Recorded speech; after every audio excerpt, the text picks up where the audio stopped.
The Enuma Elish is the next story of creation that I am bringing to the channel. This one was translated by W.G. Lambert. This is a Sumerian Mesopotamian creation poem, also referred to as the Seven Tablets of Creation. It is possibly the oldest story of creation, detailing the rise of the god Marduk, the establishment of the cosmic order, and the creation of human beings. It is believed to have been written around 13th century BC, though it may have existed in oral tradition before that time, again dating it back to the late 2nd millennium BC. This puts its composition well before the biblical Genesis story of creation. And it is also before Hesiod's theogony. Some scholars say that the Enuma Elish was the inspiration for the Hebrew scribes who created the book of Genesis. Prior to the 19th century, the Bible was considered the oldest book in the world, and its narratives were thought to be completely original. It happened so that European museums, along with academic and religious institutions, sponsored excavations in Mesopotamia to find physical evidence for historical corroboration of the stories in the Bible. Cuneiform tablets found at Ashur, Kish, Ashurbanipal's library at Nineveh, and Sultan Tempe, and other excavated sites in 1849 revealed something totally opposite. It is said that the Royal Library of Ashurbanipal housed the knowledge of the ancient world more than 1,000 years prior to the founding of the famous Alexandrian Library. It contained more than 30,000 clay tablets inscribed with cuneiform, which was the writing script of the ancient Mesopotamia. Once cuneiform was translated, it was understood that a number of biblical narratives were of Mesopotamian origin. As a side note, some scholars suggest that the Epic of Atrahasis, which I have here in my playlist, may be older than the Enuma Elish. If you have read it, you might pick up on those similarities. According to the Enuma Elish, at the beginning of creation, there was a lot of water. The waters then separated into fresh water and salt water. These two primordial elemental entities, known as Apsu and Tiamat, mingled to bring forth the first gods, which are described to have semi-anthropomorphic forms and divine attributes. Interesting that human embryos are enveloped in water within our own story of creation and birth. Going back to Apsu and Tiamat, they appear to have been the keepers of the rules of the gods, and they're referred to as these tablets of destinies. And apparently whoever's in possession or is the keeper of these tablets of destinies rule enormous power. This could be similar, I would say, to today's governing agencies with their codes of rules and laws. And then there's the theme of population control. Apparently the offsprings were too loud and out of control, and they needed to be removed so that they can regain peace and order.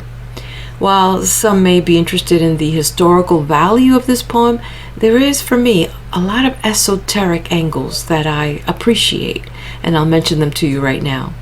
Now, there's going to be the mention of this aura. Apparently, this aura can be put in as well as taken out of beings, out of these creations. And then there's a moment where Tiamat, in defense, creates these creatures or these creations that she has, and then she fills them with venom instead of blood. And so apparently this venom makes these creations to kind of be wired to constantly attack without any yield.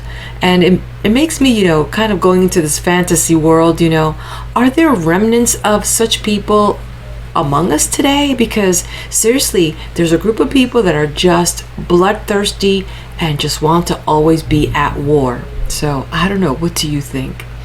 And then of course there's this concept of in vitro birth. Then you kind of look at the subtleties, the way the story is being told, like when Marduk is being brought to life, being birthed. He is birthed in the Apsu. And what is this Apsu? It's this realm made from the body of the first king of the gods. And this would exclude Tiamat. This would exclude the female womb, or the creation coming from this mother figure, this feminine figure, or this female figure. So exclude him from coming from her. So I might be going off of tangent, but if you have any ideas when you get to that part, let me know as you listen to the story. So Apsu, the father, wants to kill off the offsprings because they're too loud, and Tiamat, the mother, objects to this action. So then what happens is their son hears of this plot, and Ea, that's his name, also known as Enki. So if you hear of the word Enki, it's also Ea. Anyway, he kills dad, he kills Apsu.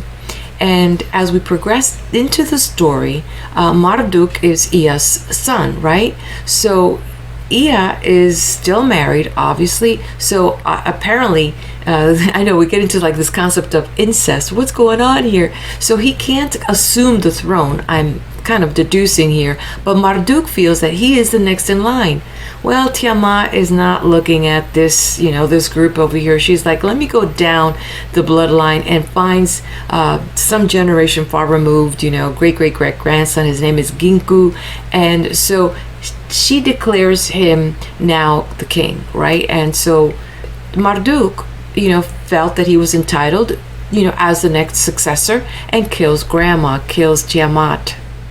Now with Tiamat dead, he takes possession of these, the tablets of destinies, puts it on his chest, and this is very symbolic because now everyone sees that he is the legitimate successor, and in this line of kingship of the gods, which kind of reminded me of a part in the Bible where the priest will wear this priestly breastplate of judgment, and in there they kind of put the Urim and Thummim, and which are these stones of divination. So when people would come in and ask, they would cast these stones, remove them from the breastplate, and cast them on the stones. I see sometimes so much hypocrisy when they say, well, you can't, do divination. Yet, what's to say the way that you speak with God, right? And if it works for you, then, it works for you. It was working for the priest. Why can't it work for you? But anyway, let's continue on. Maybe there's certain incantations that you have to make, and talk about incantations. That's another thing. These people had the power, or were aware of the power of words. They would cast spells and incantations. Interesting. And it's kind of like they were so sensitive that they could sense when an incantation was placed. Anyway, let's go back to Ea. We've got dad out of the way. Apsu's gone, right? And now his son, Ea's son, Marduk, has taken the throne and possession of the breastplate, right, of the destiny tablets, and then ask his son to create humans to serve the gods, and no longer would they have to toil and do what they're doing. So, makes me wonder, are we still under some ancient regulation? Well, we can safely deduce that this civilization had concepts about beer, making beer, making ale, also sweet liquors. They were eating grains. So we get to learn about the culture a little bit through the poem too. We can actually touch upon other little things, not just the creation story, but we can actually see what the culture is like and what are they doing. It is in Tablet 5 that the concept of establishing some type of tracker is mentioned. Marduk sets up the heavenly stations for the gods. And these are the constellations and planets, things that they are seeing in the heavens. And they are appointing overseers to these areas in the heavens, among themselves, of course, as they are referring to themselves as gods. There was a chosen star from each region of the sky. 3 stars mentioned for each month help to keep track of the months for the year. Clearly, having this mentioned in the Enuma Elish allows us to attribute the Sumerians as the first civilization to have actually introduced the 12-month calendar, developing a lunisolar system with the 12 months based on the lunar cycle, roughly dating back to 2100 BC, laying the foundation for later calendars. And then there's the mention of the Nibiru, or they called it Nibiru, also Nibiru, Perhaps for some of you, that's not a new word. In the world of sci-fi, it's associated with the writings of Zecharia Sitchin, who claimed it was a planet in our solar system with a 3,600-year orbit. Apparently, according to Space Exploration Stack Exchange, there is no scientific evidence to support its existence, and its predicted arrival back in 2012 passed without any incident. So additionally, as of today, there's no astronomical observation, either by telescope or other means, that have been detecting a Nibiru in the sky.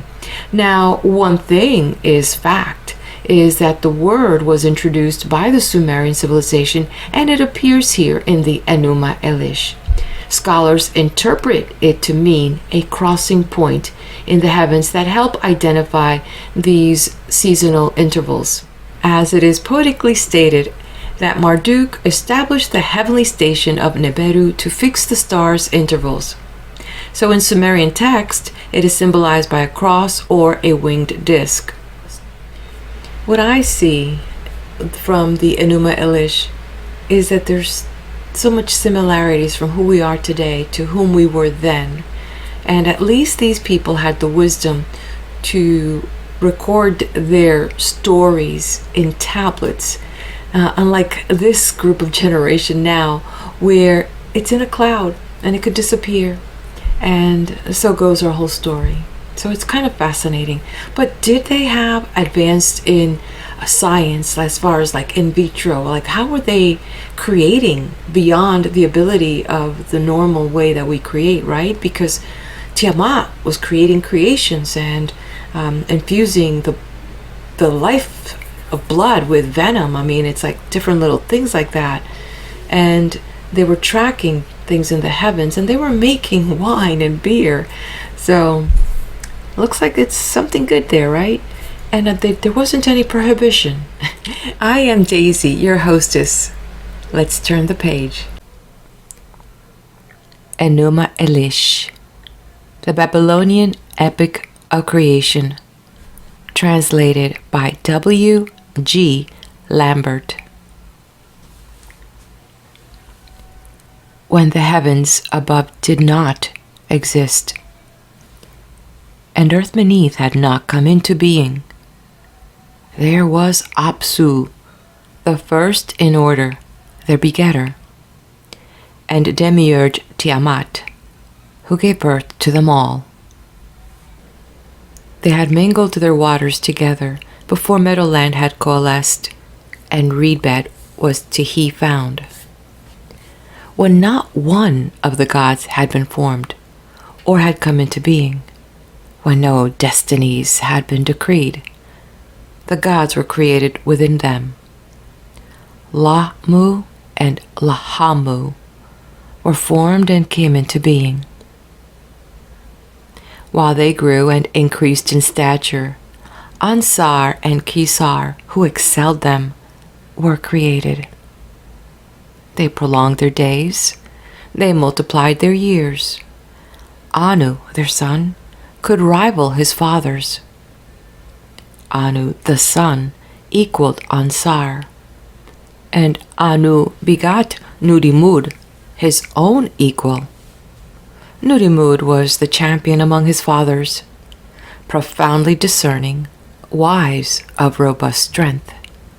Very much stronger than his father's begetter, Ansar, he had no rival among the gods, his brothers.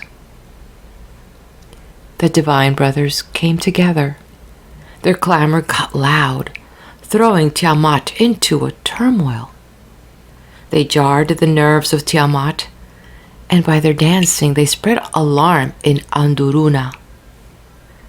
Apsu did not diminish their clamor, and Tiamat was silent when confronted with them.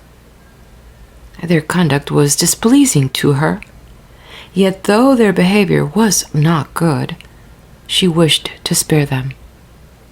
Thereupon Apsu, the begetter of the great gods, called Mumu his vizier and addressed him. Vizier Mumu, who gratifies my pleasure, come, let us go to Tiamat. They went and sat, facing Tiamat. As they conferred, about the gods, their sons.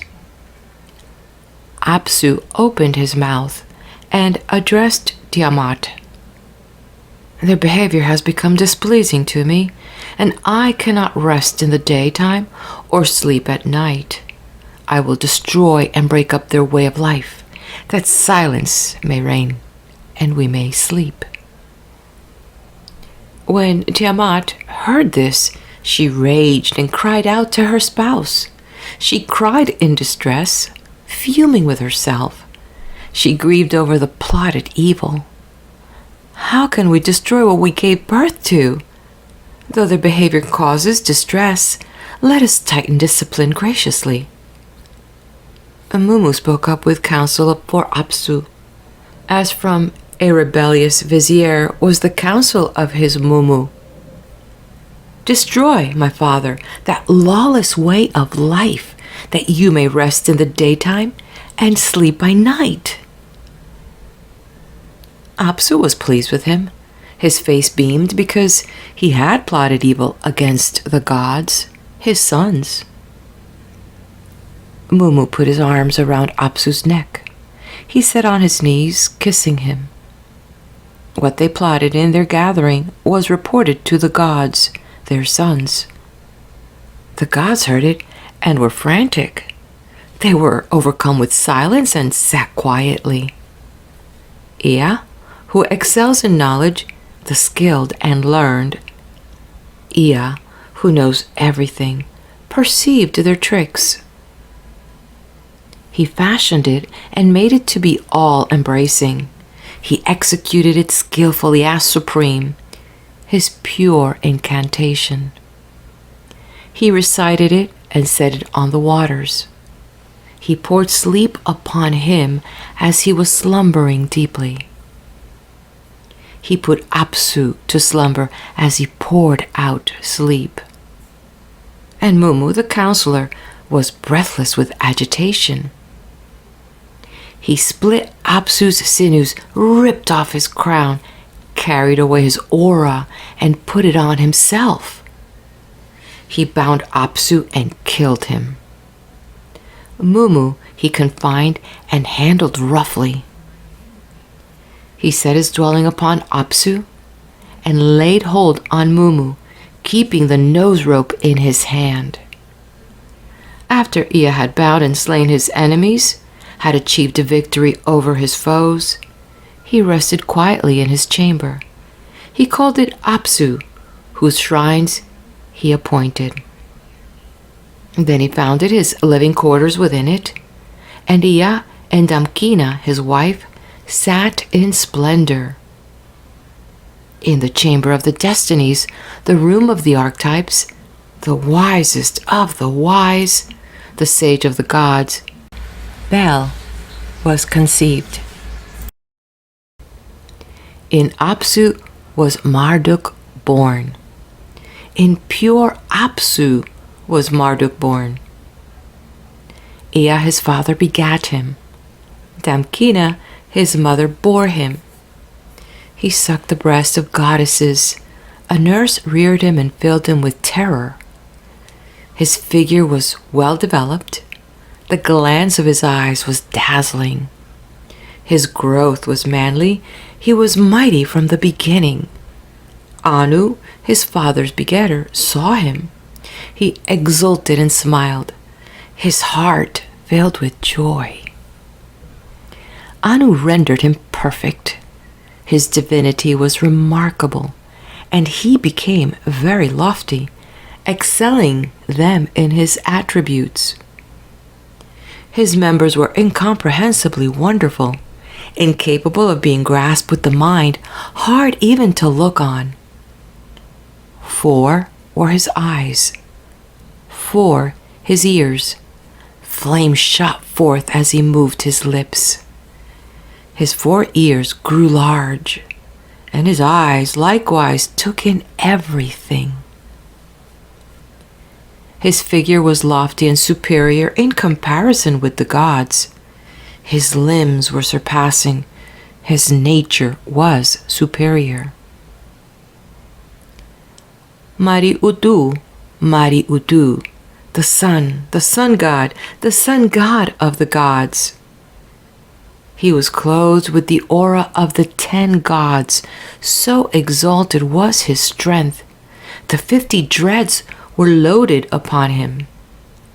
Anu formed and gave birth to the 4 winds. He delivered them to him. My son, let them whirl. He formed dust and set a hurricane to drive it.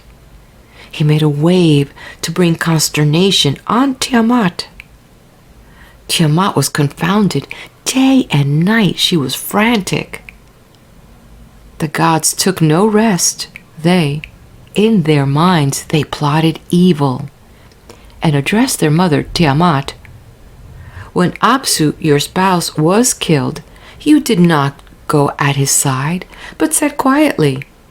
The 4 dreadful winds have been fashioned to throw you into confusion, and we cannot sleep. You gave no thought to Apsu, your spouse, nor to Mumu, who is a prisoner. Now you sit alone. Henceforth you will be in frantic consternation. And as for us, who cannot rest, you do not love us. Consider our burden. Our eyes are hollow. Break the immovable yoke that we may sleep. Make battle. Avenge them. Reduce to nothingness. Tiamat heard. The speech pleased her. She said, let us make demons, as you have advised. The gods assembled within her. They conceived evil against the gods their begetters. And took the side of Tiamat. Fiercely plotting, unresting by night and day, lusting for battle, raging, storming, they set up a host to bring about conflict. Mother Hobur, who forms everything, supplied irresistible weapons and gave birth to giant serpents. They had sharp teeth. They were merciless. With poison instead of blood, she filled their bodies. She clothed the fearful monsters with dread. She loaded them with an aura and made them godlike. She said, let their onlooker feebly perish. May they constantly leap forward and never retire. She created the Hydra, the dragon, the hairy hero, the great demon, the savage dog, and the scorpion man, fierce demons, the fish man, and the bull man, carriers of merciless weapons, fearless in the face of battle. Her commands were tremendous, not to be resisted. Altogether she made 11 of that kind. Among the gods, her sons, whom she constituted her host, she exalted Kingu and magnified him among them. The leadership of the army, the direction of the host, the bearing of weapons, campaigning, the mobilization of conflict, the chief executive power of battle, supreme command, she entrusted to him and set him on a throne. I have cast the spell for you and exalted you in the host of the gods. I have delivered to you the rule of all the gods. You are indeed exalted, my spouse. You are renowned. Let your commands prevail over all the Anunnaki. She gave him the tablet of destinies and fastened it to his breast, saying, your order may not be changed. Let the utterance of your mouth be firm. After Kingju was elevated and had acquired the power of Anuship, he decreed the destinies for the gods, her sons. May the utterance of your mouth subdue the fire god. May your poison, by its accumulation, put down aggression. End of Tablet 1.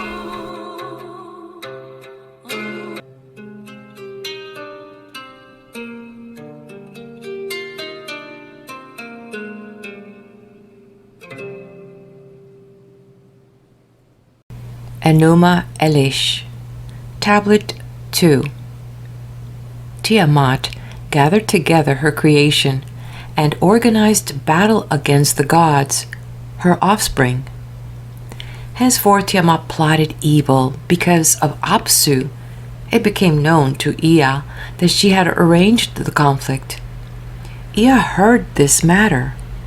He lapsed into silence in his chamber and sat motionless. After he had reflected and his anger had subsided, he directed his steps to Ansar, his father. He entered the presence of the father of his begetter, Ansar, and related to him all of Tiamat's plotting. My father, Tiamat, our mother, has conceived a hatred for us. She has established a host in her savage fury. All the gods have turned to her. Even those you begat also take her side.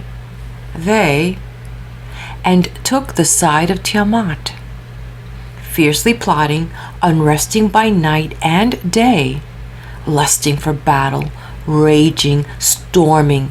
They set up a host to bring about conflict. Mother Huber, who forms everything, supplied irresistible weapons and gave birth to giant serpents. They had sharp teeth. They were merciless. With poison instead of blood, she filled their bodies. She clothed the fearful monsters with dread. She loaded them with an aura and made them godlike. She said, "Let their onlooker feebly perish. May they constantly leap forward and never retire." She created the Hydra, the dragon, the hairy hero, the great demon, the savage dog, and the scorpion man, fierce demons, the fish man and the bull man, carriers of merciless weapons, fearless in the face of battle. Her commands were tremendous, not to be resisted. Altogether, she made 11 of that kind.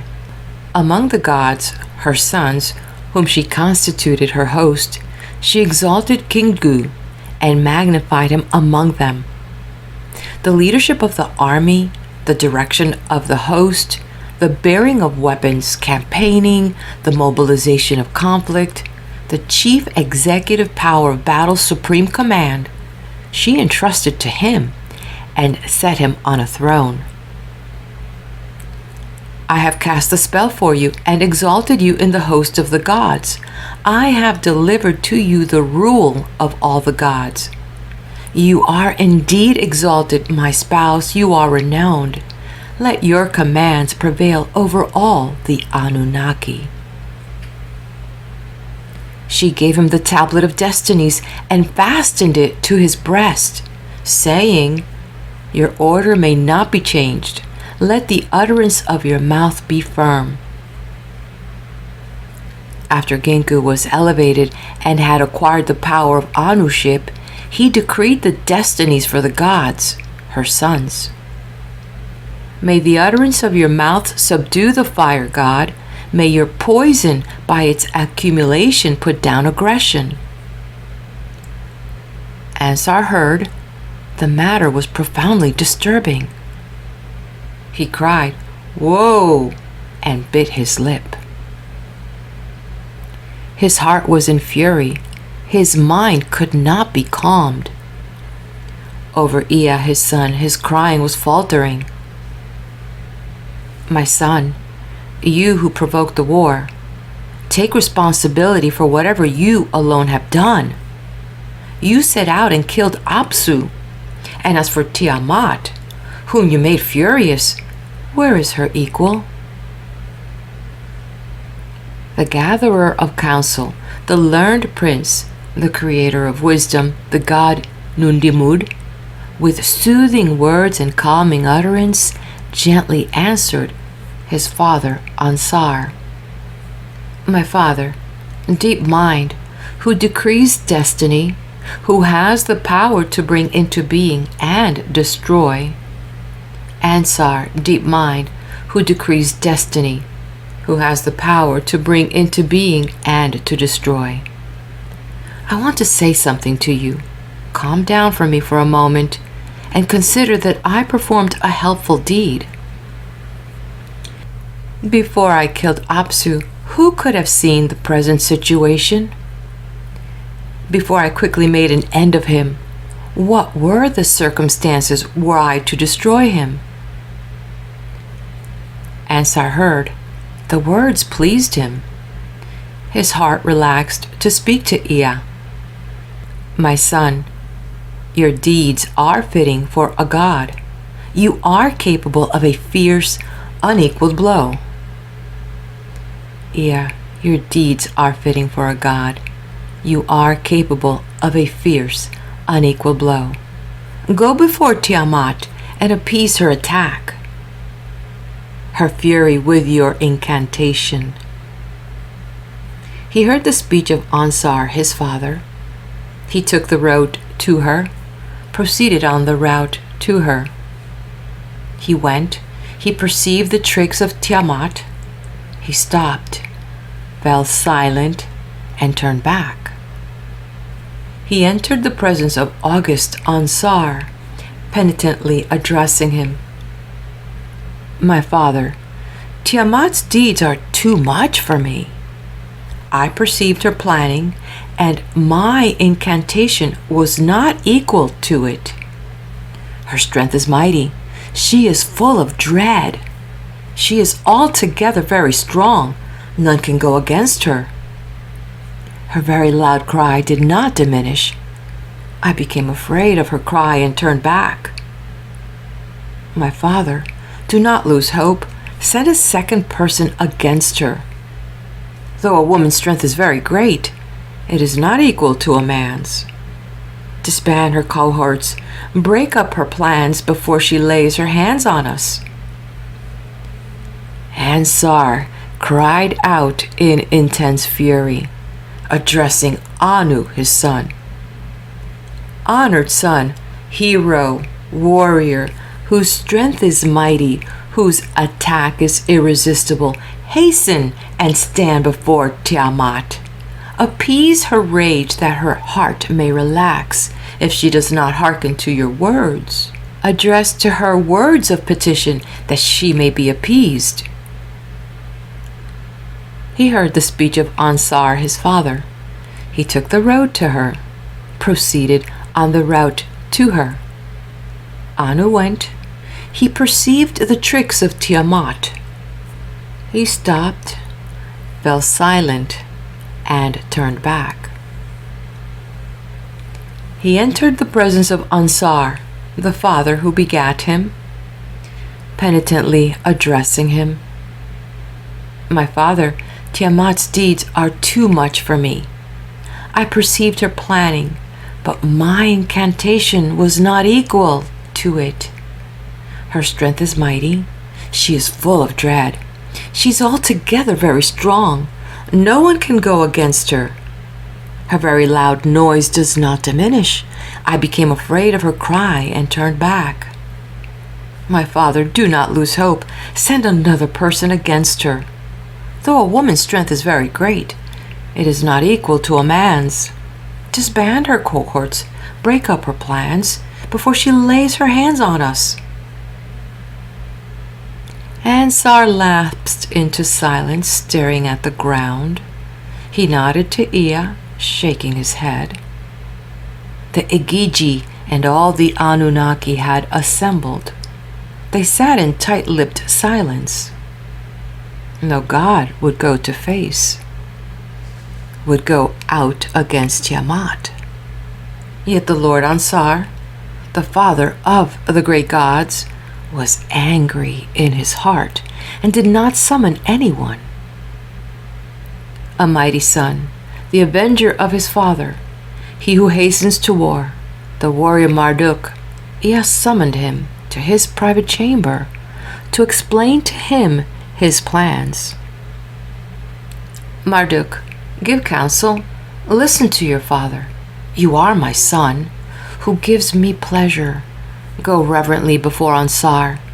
Speak, take your stand, appease him with your glance.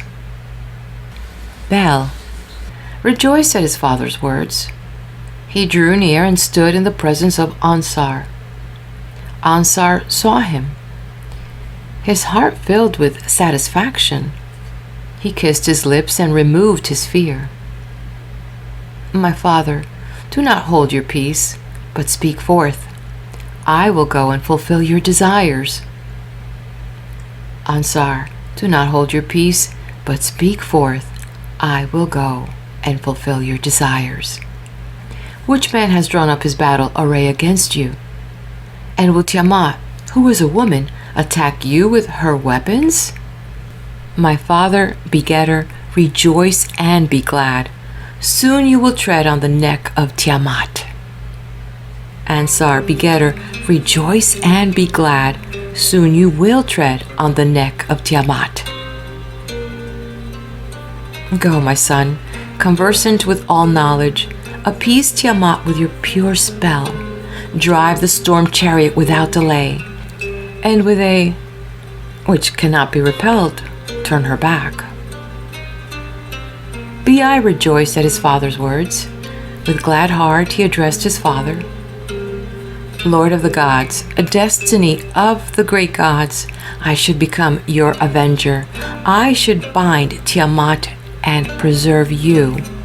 Convene an assembly and proclaim from me an exalted destiny. Sit, all of you, in Upsukinaku with gladness, and let me, with my utterance, decree destinies instead of you. Whatever I instigate must not be changed, nor may my command be nullified or altered. End of Tablet 2.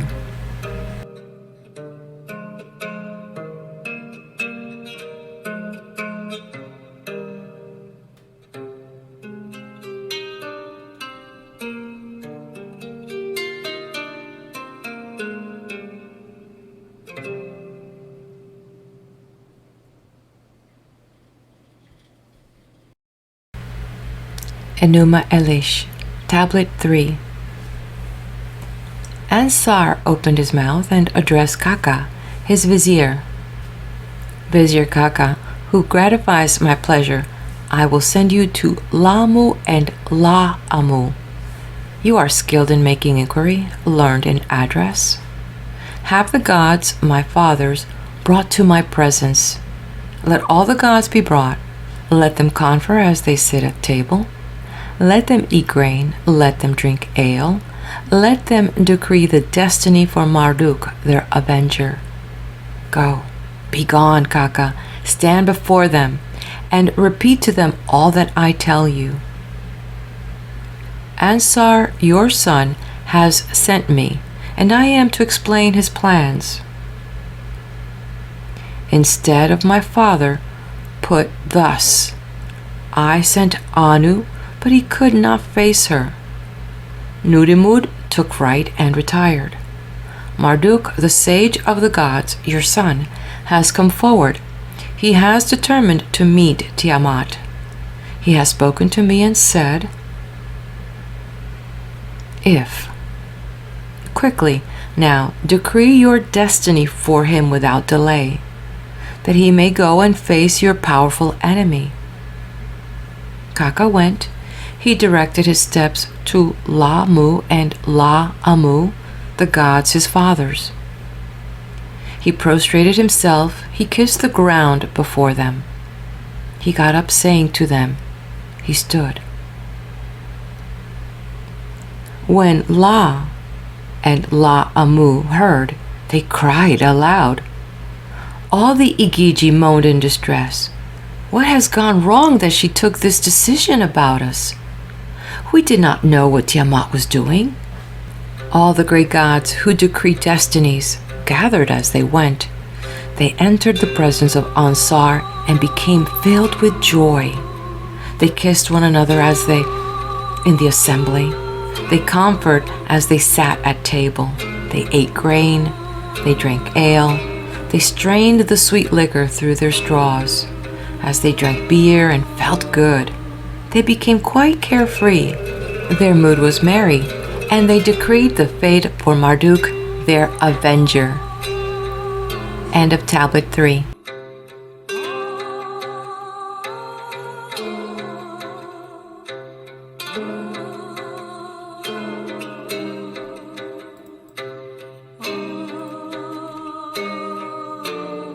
Enuma Elish, Tablet 4. They set a lordly dais for him, and he took his seat before his fathers to receive kingship. They said, "You are the most honored among the great gods. Your destiny is unequaled. Your command is like Anu's." Marduk, you are the most honored among the great gods. Your destiny is unequaled. Your command is like Anu's. Henceforth your order will not be annulled. It is in your power to exalt and abase. Your utterance is sure. Your command cannot be rebelled against. None of the gods will transgress the line you draw. Shrines for all the gods need provisioning, that you may be established where their sanctuaries are. You are Marduk, our avenger. We have given you kingship over the sum of the whole universe. Take your seat in the assembly.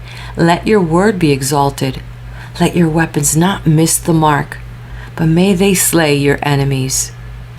Baal, spare him who trusts in you, but destroy the god who set his mind on evil. They set a constellation in the middle and addressed Marduk, their son.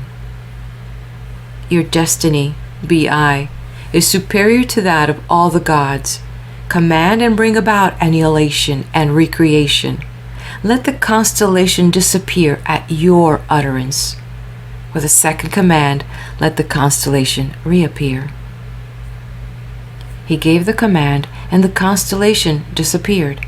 With a second command, the constellation came into being again. When the gods, his fathers, saw the effect of his utterance, they rejoiced and offered congratulation. Marduk is the king. They added to him a mace, a throne, and a rod. They gave him an irresistible weapon that overwhelms the foe. They said, "Go, cut Tiamat's throat, and let the winds bear up her blood to give the news." The gods, his fathers, decreed the destiny of Baal and set him on the road, the way of prosperity and success. He fashioned a bow and made it his weapon. He set an arrow in place, put the bowstring on. He took up his club and held it in his right hand. His bow and quiver he hung at his side. He placed lightning before him and filled his body with tongues of flame. He made a net to enmesh the entrails of Tiamat, and stationed the four winds that no part of her escape: the south wind, the north wind, the east wind, the west wind. He put beside his net winds given by his father Anu. He fashioned the evil wind, the dust storm, tempest, the fourfold wind, the sevenfold wind, the chaos-spreading wind, the wind. He sent out the seven winds that he had fashioned, and they took their stand behind him to harass Tiamat's entrails. Baal took up the storm flood, his great weapon. He rode the fearful chariot of the irresistible storm. 4 steeds he yoked to it and harnessed them to it: the destroyer, the merciless, the trampler, the fleet. Their lips were parted, their teeth bore venom.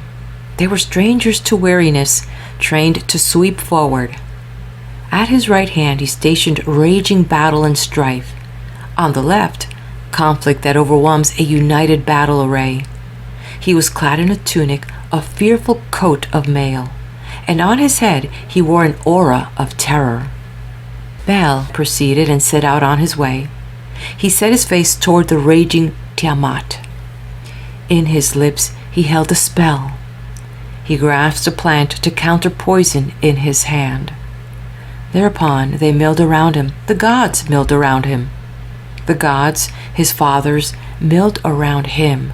The gods milled around him. Baal drew near, surveying the maw of Tiamat. He observed the tricks of Ginku, her spouse. As he looked, he lost his nerve. His determination went and he faltered. His divine aides, who were marching at his side, saw the warrior, the foremost, and their vision became dim. Tiamat cast her spell without turning her neck. In her lips she held untruth and lies. In there they have assembled by you. Bel lifted up the storm flood, his great weapon, and with these words threw it at the raging Tiamat. Why are you aggressive and arrogant and strive to provoke battle? The younger generation have shouted, outraging their elders, but you, their mother, hold pity and contempt. Gingu, you have named to be your spouse, and you have improperly appointed him to the rank of Anuship. Against Ansar, king of the gods, you have stirred up trouble, and against the gods, my fathers, your trouble is established. Deploy your troops, gird on your weapons, you and I will take our stand and do battle. When Tiamat heard this, she went insane and lost her reason. Tiamat cried aloud and fiercely. All her lower members trembled beneath her. She was reciting an incantation, kept reciting her spell, while the battle gods were sharpening their weapons of war. Tiamat and Marduk, the sage of the gods, came together, joining in strife, drawing near to battle. Bel spread out his net and enmeshed her. He let loose the evil wind, the rear guard in her face. Tiamat opened her mouth to swallow it. She let the evil wind in so that she could not close her lips. The fierce winds weighed down her belly. Her inwards were distended, and she opened her mouth wide. He let fly an arrow and pierced her belly. He tore open her entrails and slit her inwards. He bound her and extinguished her life. He threw down her corpse and stood on it. After he had killed Tiamat, the leader, her assembly dispersed. Her host scattered. Her divine aides, who went beside her, in trembling and fear beat a retreat to save their lives. But they were completely surrounded, unable to escape. He bound them and broke their weapons, and they enmeshed, sitting in a snare, hiding in corners filled with grief, bearing his punishment, held in a prison. The 11 creatures who were laden with fearfulness, the throng of devils who went as grooms at her right hand, he put ropes upon them and bound their arms. Together with their warfare, he trampled them beneath him. Now Gingu, who had risen to power among them, he bound and reckoned with the dead gods. He took from him the tablet of destinies, which was not properly his, sealed it with a seal and fastened it to his own breast.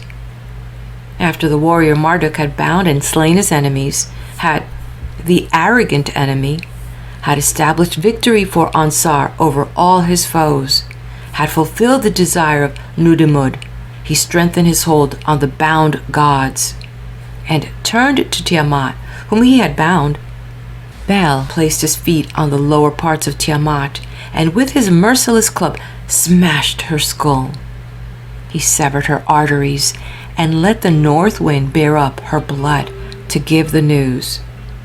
His fathers saw it, and were glad and exulted. They brought gifts and presents to him.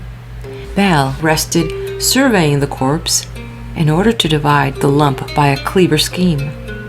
He split her into two like a dried fish. One half of her he set up and stretched out as the heavens. He stretched the skin and appointed a watch with the instruction not to let waters escape. He crossed over the heavens, surveyed the celestial parts, and adjusted to match the Apsu Nudimud's abode. Bel measured the shape of the Apsu and set up Esara, a replica of Esagila. In Esagila, Esara, which he had built, and the heavens, he settled in their shrines Anu, Enlil, and Ea. End of Tablet 4.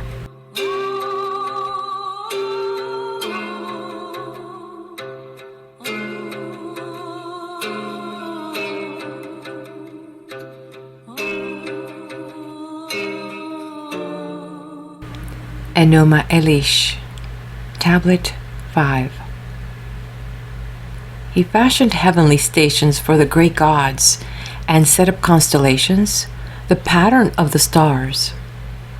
He appointed the year, marked off divisions, and set up 3 stars each for the 12 months. After he had organized the year, he established the heavenly station of Nibiru to fix the stars' intervals, that none should transgress or be slothful. He fixed the heavenly stations of Enlil and Ea with it. Gates he opened on both sides, and put strong bolts at the left and the right. He placed the heights of heaven in her Tiamat's belly. He created Narnar, entrusting to him the night. He appointed him as the jewel of the night to fix the days, and month by month, without ceasing, he elevated him with a crown, saying, "Shine over the land at the beginning of the month, resplendent with horns, to fix 6 days. On the 7th day, the crown will be half size. On the 15th day, halfway through each month, stand in opposition. When Samaz sees you on the horizon, diminish in the proper stages and shine backwards. On the 29th day, draw near to the path of Samaz. The 30th day, stand in conjunction and rival Samaz. I have the sign, follow its track. Draw near, give judgment. Samaz constrain, murder and violence. Me. At the end, let there be the 29th day. After he had the decrees, the organization of front, and he made the day. Let the year be equally. At the new year, the year, let there be regularly the projecting bolt. After he had the watches of night and day, the foam which Tiamat, Marduk fashioned. He gathered it together and made it into clouds. The raging of the winds, violent rainstorms, the billowing of mist, the accumulation of her spittle, he appointed for himself and took them in his hand. He put her head in position and poured out. He opened the abyss, and it was sated with water. From her 2 eyes, he let the Euphrates and Tigris flow. He blocked her nostrils, but left. He heaped up the distant mountains on her breasts. He bored wells to channel the springs. He twisted her tail and wove it into the Durmahu, the Apsu beneath his feet. He set up her crotch, it wedged up the heavens. Thus, the half of her he stretched out and made it firm as the earth. After he had finished his work inside Tiamat, he spread his net and let it right out. He surveyed the heavens and the earth, their bonds. After he had formulated his regulations and composed his decrees, he attached guide ropes and put them in Ea's hands. The tablet of destinies which Gingu had taken and carried, he took charge of it as a trophy and presented it to Anu. The of battle, which he had tied on or had put on his head, he brought before his fathers. Now the 11 creatures to which Tiamat had given birth, and he broke their weapons and bound them, the the creatures to his feet. He made images of them and stationed them at the gate of the Apsu, to be a sign never to be forgotten. The gods saw it and were jubilantly happy, that is, La-Mu and La-Amu and all his fathers. Anzar embraced him and published abroad his title, Victorious King. Anu, Enlil, and Ea gave him gifts. Mother Darkina, who bore him, hailed him. With a clean and festal robe she made his face shine. To Uzmu, who held a present to give the news, he entrusted the viziaret of the Apsu and the care of the holy places. The Igigi assembled and all did obeisance to him. Every one of the Anunnaki was kissing his feet. They all gathered to show their submission. They stood, they bowed down. Behold the king, his fathers, and took their fill of his beauty. Bel listened to their utterance, being girded with the dust of battle.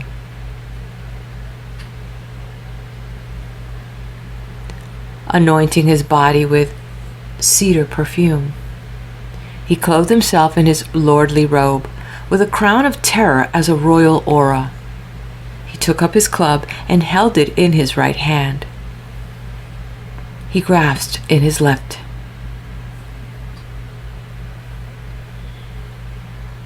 He set his feet. He put upon the scepter of prosperity and success. He hung at his side. After he had the aura, he adorned his sack. The Apsu, with a fearful, was settled like in his throne room, in his cella. Every one of the gods, Lamu and La-Amu, opened their mouths and addressed the Igigi gods. Previously, Marduk was our beloved son. Now he is your king. Heed his command. Next, they all spoke up together. His name is Lugaldimerankia. Trust in him. When they had given kinship to Marduk, they addressed to him a benediction for prosperity and success. Henceforth, you are the caretaker of our shrine. Whatever you command, we will do. Marduk opened his mouth to speak and address the gods, his fathers. Above the Apsu, the emerald abode, opposite Esara, which I built for you, beneath the celestial parts, whose floor I made firm, I will build a house to be my luxurious abode. Within it I will establish its shrine. I will found my chamber and establish my kingship. When you come up from the Apsu to make a decision, this will be your resting place before the assembly. When you descend from heaven to make a decision, this will be your resting place before the assembly. I shall call its name Babylon, the homes of the great gods. Within it we will hold a festival. That will be the evening festival. The gods, his fathers, heard the speech of his. And they said, with regard to all that your hands have made, with regard to the earth that your hands have made, in Babylon, as you have named it, put our resting place forever. Let them bring regular offerings. Whoever our tasks which we, therein, its toil. They rejoiced, the gods, he who knows them. He opened his mouth, showing them light.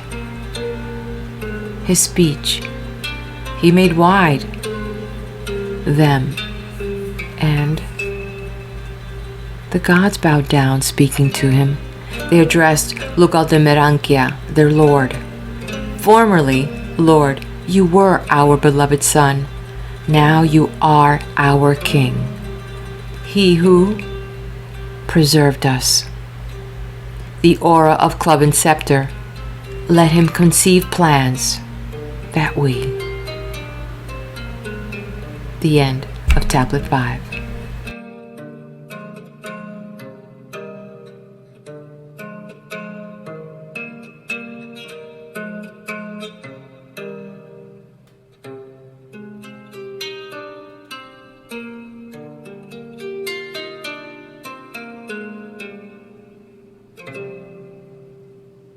Enuma Elish, Tablet 6. When Marduk heard the god's speech, he conceived a desire to accomplish clever things. He opened his mouth, addressing Ea. He counsels that which he had pondered in his heart. I will bring together blood to form bone. I will bring into being Lulu, whose name shall be Man. I will create Lulu, man, on whom the toil of the gods will be laid that they may rest. I will skillfully alter the organization of the gods. Though they are honored as one, they shall be divided into two. Ea answered as he addressed a word to him, expressing his comments on the resting of the gods. Let one brother of theirs be given up. Let him perish that people may be fashioned. Let the great gods assemble, and let the guilty one be given up that they may be confirmed. Marduk assembled the great gods, using gracious direction as he gave his order. As he spoke, the gods heeded him. The king addressed a word to the Anunnaki. Your former oath was true indeed. Now also tell me the solemn truth. Who is the one instigated warfare? Who made Tiamat rebel and set battle in motion?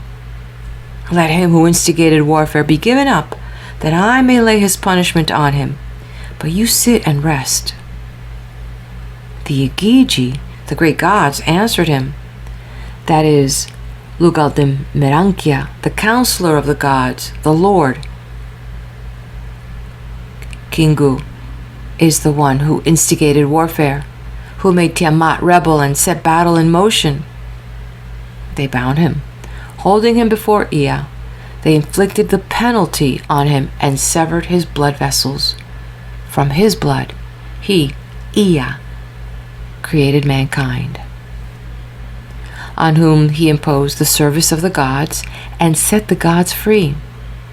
After the wise Ea had created mankind and had imposed the service of the gods upon them, that task is beyond comprehension, for Nudimud performed the creation with the skill of Marduk. King Marduk divided the gods, all the Anunnaki, into upper and lower groups. He assigned 300 in the heavens to guard the decrees of Anu and appointed them as a guard. Next, he arranged the organization of the netherworld. In heaven and netherworld, he stationed 600 gods. After he had arranged all the decrees and had distributed incomes among the Anunnaki of heaven and netherworld, the Anunnaki opened their mouths and addressed their lord Marduk. Now, Lord, seeing you have established our freedom, what favor can we do for you? Let us make a shrine of great renown. Your chamber will be our resting place wherein we may repose. Let us erect a shrine to house a pedestal wherein we may repose when we finish the work. When Marduk heard this, he beamed as brightly as the light of day. Build Babylon, the task you have sought. Let bricks for it be molded, and raise the shrine. The Anunnaki wielded the pick. For 1 year they made the needed bricks. When the second year arrived, they raised the peak of Esagila, a replica of the Apsu. They built the lofty temple tower of the Apsu, and for Anu, Enlil, and Ea they established its as a dwelling. He sat in splendor before them, surveying its horns, which were level with the base of Esara. After they had completed the work of Esagila, all the Anunnaki constructed their own shrines. 300 Igigi of heaven and 600 of the Apsu, all of them, had assembled. Bel seated the gods, his fathers, at the banquet in the lofty shrine which they had built for his dwelling, saying, "This is Babylon, your fixed dwelling. Take your pleasure here, sit down, enjoy." The great gods sat down, beer mugs were set out, and they sat at the banquet. After they had enjoyed themselves inside, they held a service in awesome Esagila. The regulations and all the rules were confirmed. All the gods divided the stations of heaven and netherworld. The college of the 50 great gods took their seats. The 7 gods of destinies were appointed to give decisions. Bel received his weapon, the bow, and laid it before them. His divine fathers saw the net which he had made. His fathers saw how skillfully wrought was the structure of the bow as they praised what he had made. Anu lifted it up in the divine assembly. He kissed the bow, saying, "It is my daughter." Thus he called the names of the bow. Long Stick was the first. The second was May It Hit the Mark, with the third name Bow Star. He made it to shine in the sky. He fixed its heavenly position along with its divine brothers. After Anu had decreed the destiny of the bow, he set down a royal throne, a lofty one, even for a god. Anu set it there in the assembly of the gods. The great gods assembled. They exalted the destiny of Marduk and did obeisance. They invoked a curse on themselves and took an oath with water and oil and put their hands to their throats. They granted him the right to exercise kingship over the gods. They confirmed him as Lord of the gods of heaven and netherworld. Ansar gave him his exalted name, Asaluhi. At the mention of his name, let us show submission. When he speaks, let the gods heed him. Let his command be superior in upper and lower regions. May the sun, our avenger, be exalted. Let his lordship be superior and himself without rival.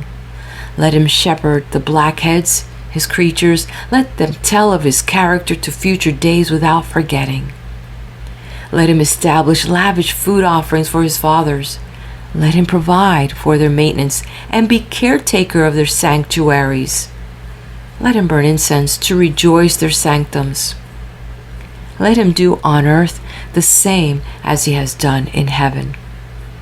Let him appoint the blackheads to worship him. The subject humans should take note and call on their gods. Since he commands they should heed their goddesses, let food offerings be brought for their gods and goddesses. May they not be forgotten. May they remember their gods. May they, their shrines. Though the blackheads worship someone, some another god, he is the God of each and every one of us. Come, let us call the 50 names of him whose character is resplendent, whose achievement is the same. Marduk, as he was named by his father Anu from his birth, who supplies pasturage and watering, making the stables flourish, who bound the boastful with his weapon, the storm flood, and saved the gods, his fathers, from distress. He is the sun god of the gods. He is dazzling. Let him ever walk in his bright light. On the peoples that he created, the living beings, he imposed the service of the gods, and they took rest. Creation and annihilation, forgiveness and exacting the penalty occur at his command. So let them fix their eyes on him. Maruka, he is the God who created them, who put the Anunnaki at ease, the Igigi at rest. Maruduku, he is the support of land, city, and its peoples. Henceforth let the peoples ever heed him. Mersakusu, fierce yet deliberating, angry yet relenting. His mind is wide, his heart is all-embracing. Lugaldimerankia is the name by which we all called him, whose command we have exalted above that of the gods his fathers. He is the Lord of all the gods of heaven and netherworld, the king at whose injunctions the gods in upper and lower regions shudder. Narilugaldimerankia is the name we gave him, the mentor of every god, who established our dwellings in heaven and netherworld in time of trouble, who distributed the heavenly stations between Igigi and Anunnaki. Let the gods tremble at his name and quake on their seats. Asalu-I is the name by which his father Anu called him. He is the light of the gods, a mighty hero, who, as his name says, is a protecting angel for God and land, who by a terrible combat saved our dwelling in time of trouble.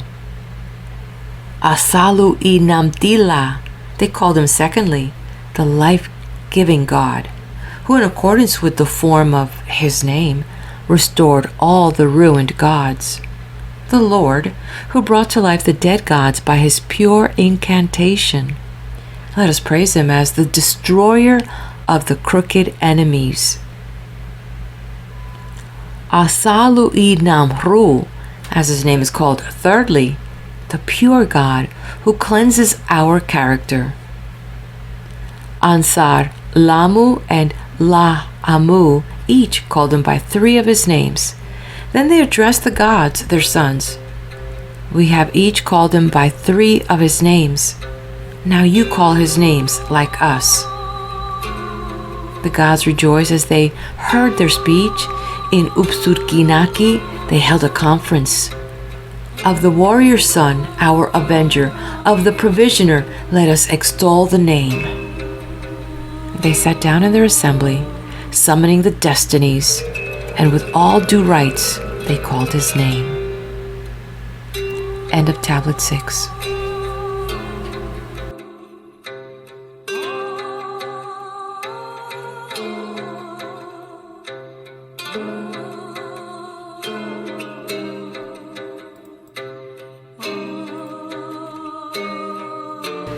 Enuma Elish. Tablet 7. Asare, the giver of arable land who established plowland, the creator of barley and flax who made plant life grow. Asaralim, who is revered in the council chamber, whose counsel excels the gods heed it and grasp fear of him. Asaralim Nuna, the noble, the light of the Father, his begetter, who directs the decrees of Anu, Enlil, and Ea, that is, Ninsiku. He is their provisioner who assigns their incomes, whose turban multiplies abundance for the land. Tutu is he who accomplishes their renovation. Let him purify their sanctuaries that they may repose. Let him fashion an incantation that the gods may rest. Though they rise up in fury, let them withdraw. He is indeed exalted in the assembly of the gods, his fathers. No one among the gods can equal him. Tutuziakina, the life of his host, who established the pure heavens for the gods, who took charge of their courses, who appointed their stations. May he not be forgotten among mortals, but let them remember his deeds. Tutuziku, they called him thirdly, the establisher of purification, the God of the pleasant breeze, Lord of success and obedience, who produces bounty and wealth, who establishes abundance, who turns everything scant that we have into profusion, whose pleasant breeze we sniffed in time of terrible trouble. Let man command that his praises be constantly uttered. Let them offer worship to him. As Tutu Agaku, fourthly, let humans extol him, Lord of the pure incantation, who brought the dead back to life, who showed mercy on the bound gods, who threw the imposed yoke on the gods, his enemies, and to spare them created mankind. the merciful, in whose power it is to restore to life. Let his words be sure and not forgotten from the mouths of the blackheads, his creatures. As Tutu Tuku. Fifthly, let their mouth give expression to his pure spell, who extirpated all the wicked by his pure incantation. Zazu, who knew the heart of the gods, who saw the reins, who did not let an evildoer escape from him, who established the assembly of the gods, who rejoiced their hearts, who subjugated the disobedient. He is the God's encompassing protection. He made truth to prosper. He uprooted perverse speech. He separated falsehood from truth. Zazu Sizi.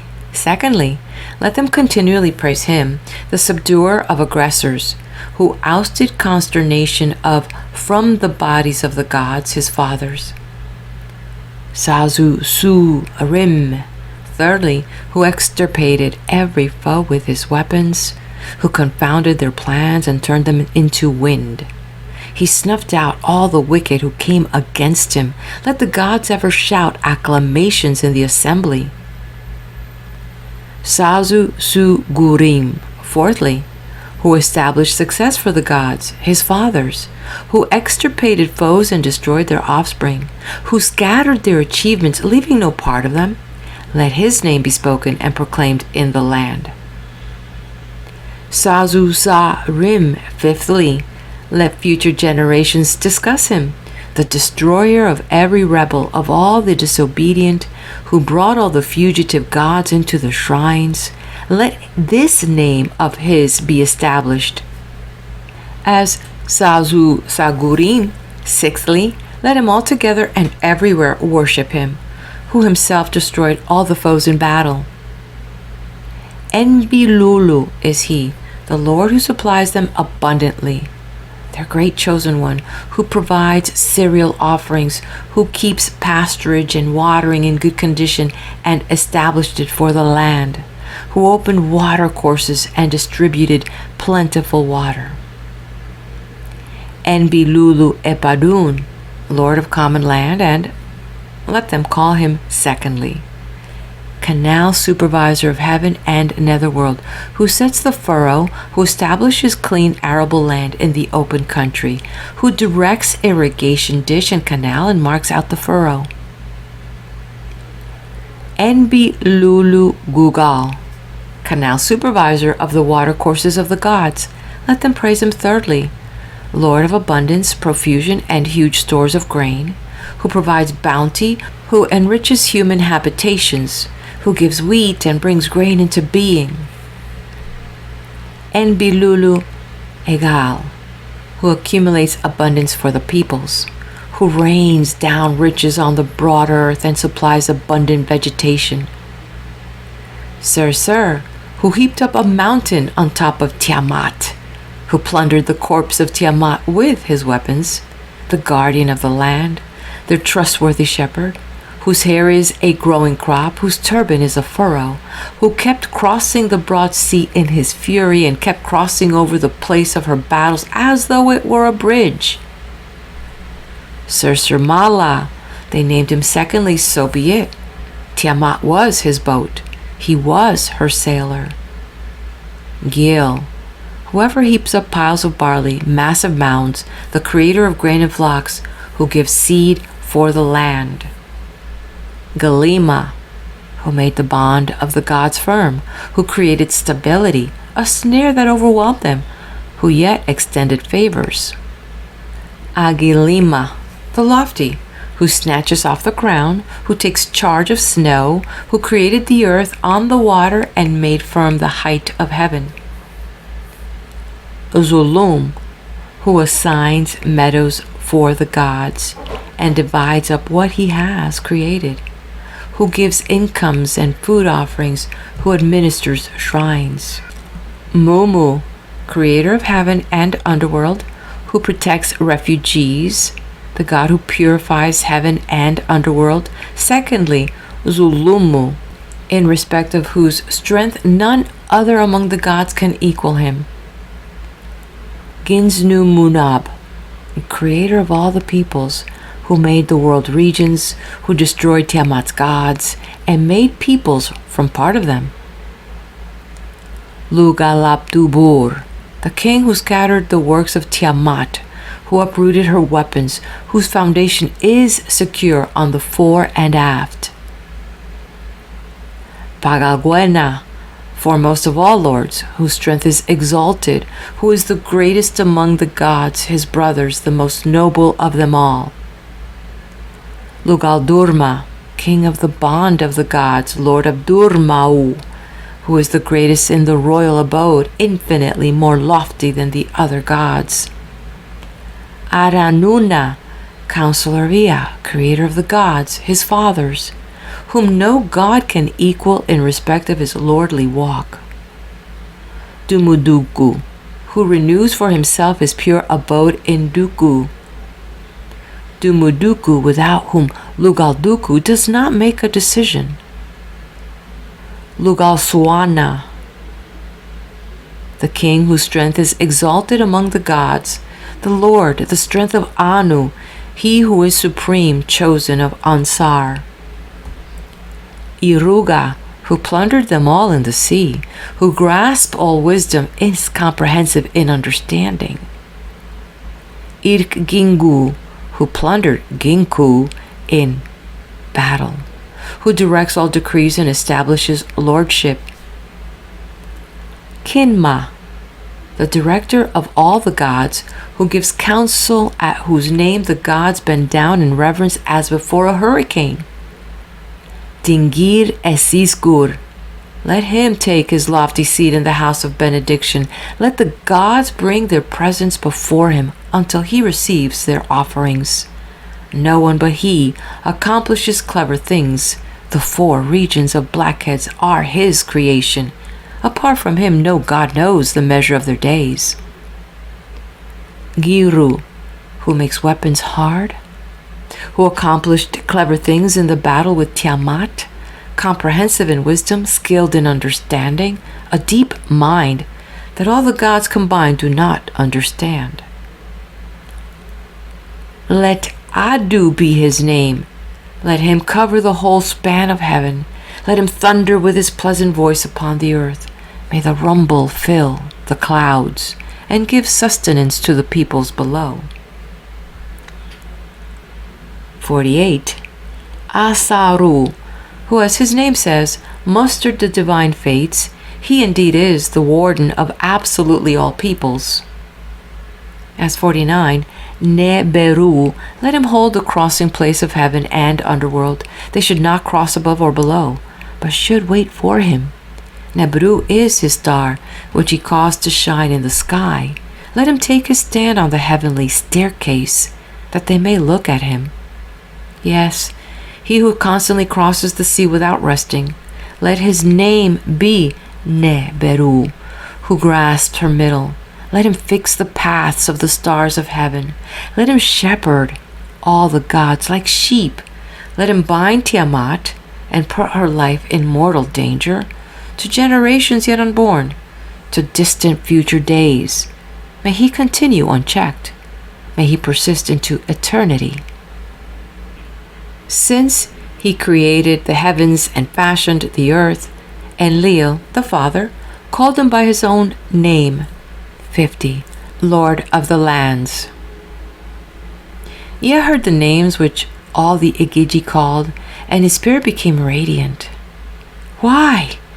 He whose name was extolled by his fathers, let him, like me, be called 51. Ea. Let him control the sum of all my rights. Let him administer all my decrees. With the word 50, the great gods called his 50 names and assigned him an outstanding position. They should be remembered. A leading figure should expound them. The wise and learned should confer about them. A father should repeat them and teach them to his son. One should explain them to shepherd and herdsman. If one is not negligent to Marduk, the Enlil of the gods, may one's land flourish and oneself prosper, for his word is reliable. his command unchanged. No God can alter the utterance of his mouth. When he looks in fury, he does not relent. When his anger is ablaze, no God can face him. His mind is deep. His spirit is all-embracing, before whom sin and transgression are sought out. Instruction which a leading figure repeated before him, Marduk. He wrote it down and stored it so that generations to come might hear it.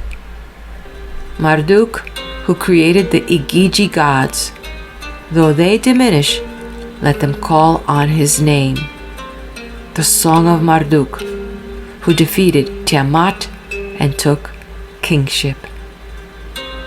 End of the 7th tablet, and also the end of the reading of the Enuma Elish, where we discover the birth and rise of Babylon as we begin to see the fading away of the old civilization of Sumeria. And with that, we're also told of the creation of mankind, where now these creatures, so we can call them, being tasked with helping the gods maintain their creation. While they're not themselves eternal, they play an important role in the eternal work of the gods.